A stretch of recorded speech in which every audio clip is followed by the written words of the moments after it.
The reason this slap bass line sounds quite impressive is because of 16th notes. It's quite a relentless feel. And a lot of it is interplay between the hands. So what we'll do is we'll just split up this bass line into the beats really. So this is the first beat. Now what we have here is we have the slap, and I'm slapping parallel to the string right where the fretboard ends here. Now some people slap a bit down, some people a bit up. That's how I'm doing it. With a bounce off the string. Now LH pat, that stands for left hand pat. And what we're doing here, I've got the thumb behind the neck and the four fingers quite straight, just coming down onto the strings to get that. And really what you're doing here is drumming, but on the bass. Let's slow that right down. That's it. You could just do it over and over again.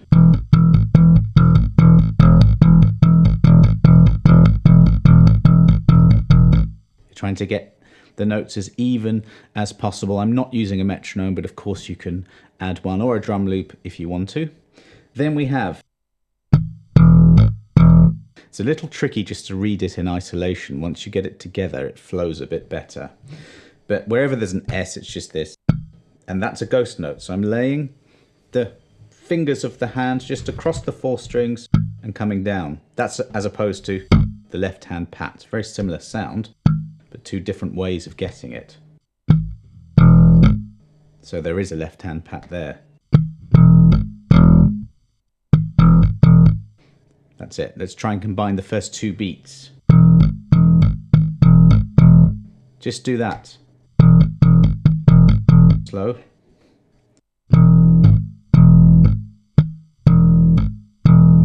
And then we've got this.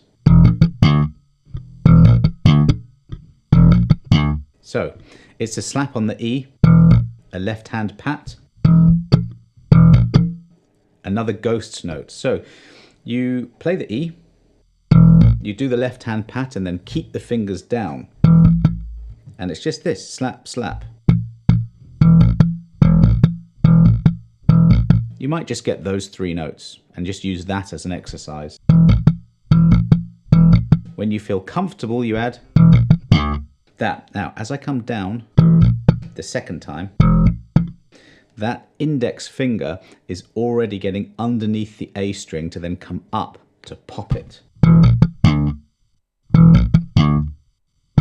Now, the good news about this line is that every single one of the other remaining three bars contains exactly the same mechanics, the same pattern, rhythmic pattern.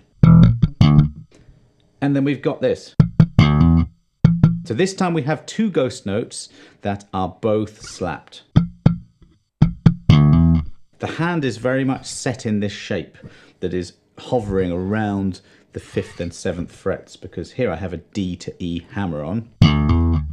I'm touching the tip of the first finger underneath that E string and just backing onto the D and the G strings to mute it. So when I just isolate that last bit, it's muted. Very slowly, whole thing.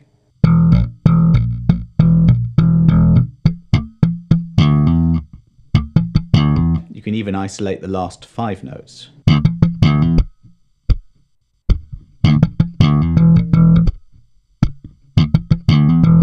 Once you get it, you'll realize what's happening here with the rhythmic kind of creation. This line reminds me a little bit of Love Games by Level 42. Check that one out. It's a great Mark King bass line. Now that's the second bar, and the mechanics of it is exactly the same. The rhythm exactly the same, except the last 5 notes. Instead of doing that exact figure but on the A string, hammering on from the D to the E, it's now hammering on from the G to the A. I'm trying to keep everything consistent. So this hand here, this is just the way I do it. I'm sure that you will find the way that you do it and what feels comfortable for you, but my wrist is just resting on the top of the bass here. And actually, My fingers as well, I sometimes just rest them here.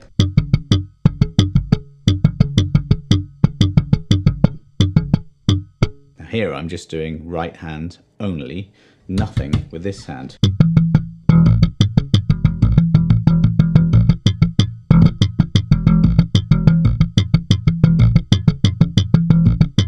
That's just no notes at all, just laying my first finger across the strings and getting that left hand pat in there. And that's where you get the 16th note rhythms. I went to a Joe Dart clinic last week and he talked about 16th notes a lot. I'm going to summarize that clinic and do a lesson, by the way, because anything funky needs 16th note rhythms. And I usually say space, but there's no space in this bass line. Here is the third bar. Same again, except the notes now are D to E, fret 7 to 9 on the G string. I'm going to play the bar before. What I want you to do is just watch what my hand does to get from roughly this position to this position. So this is the bar before.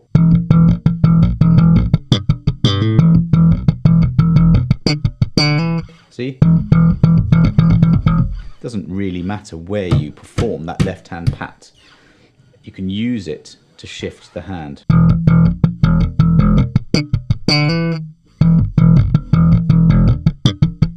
And that's the last bar, very slowly.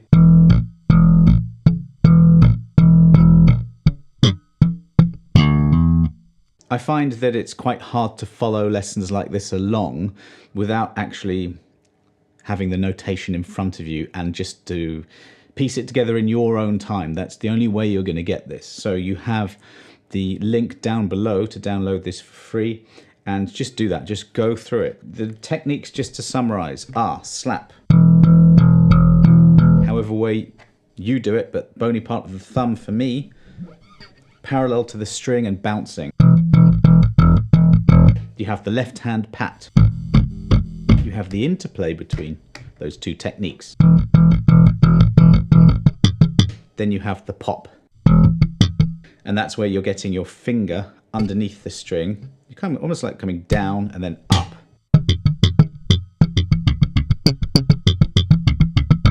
You should be able to do that on any string, even the same one that you're slapping. Then you've got hammer-ons.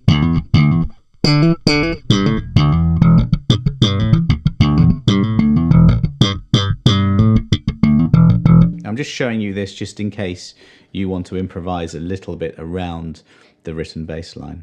But that will do for now in this very short lesson. It's a bit of a challenge, that.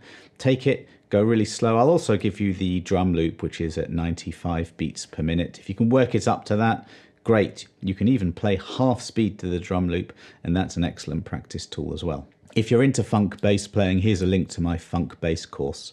Thanks very much for watching, and I'll see you on the next lesson.